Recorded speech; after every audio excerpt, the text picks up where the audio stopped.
Salam alaikum wa rahmatullah. Alaikum salam wa rahmatullah wa barakatuh. Sur les réseaux sociaux, on a pu entendre que l'islam serait une religion fataliste. Qu'en est-il réellement? Bismillah ar-Rahman ar-Rahim, wa salatu wa salamu ala rasulillahi sallallahu alayhi wa sallam. C'est une bonne question, inshallah ta'ala. Donc avant tout, nous en islam, le destin, c'est vraiment, c'est le secret d'Allah. C'est vraiment une chose qui appartient à Allah subhanahu wa ta'ala.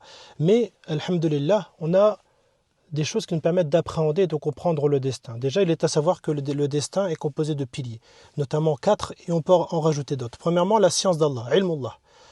Deuxièmement, kitabatullah, l'écriture d'Allah subhanahu wa ta'ala. Troisièmement, iradatullah, la volonté d'Allah subhanahu wa ta'ala. Quatrièmement, khalqullah, le fait qu'Allah azza wa jal ait créé les choses.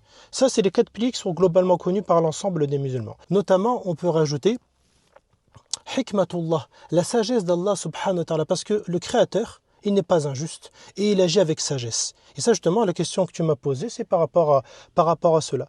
Certains vont dire que nous sommes fatalistes, mais nous, on est conscients en tant que musulmans que notre créateur, le créateur de toutes choses, il n'a pas fait les choses ainsi. Il agit avec sagesse, avec hikmah.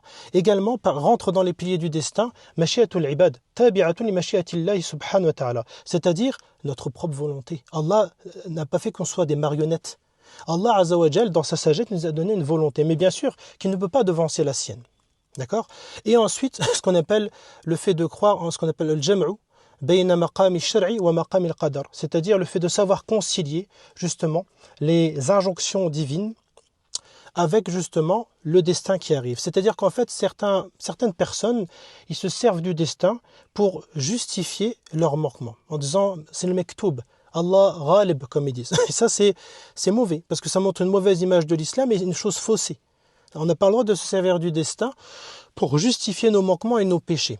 Jamais. Et donc, pour conclure par rapport à cette question, en aucun cas, la religion musulmane est fataliste. Certes, il y a eu des sectes au début de l'islam ce qu'on appelle le qadariyah, qui étaient fatalistes, qui prétendaient que nous sommes tels une plume, une feuille qui vacille selon le vent, et donc qui n'a pas de volonté. Et ça, c'est totalement faux et faussé. C'est pour cela qu'il est important de rétorquer certaines ambiguïtés à la lumière, justement, des sources islamiques que nous avons. Barakallahu fik. Wa fika barakallah.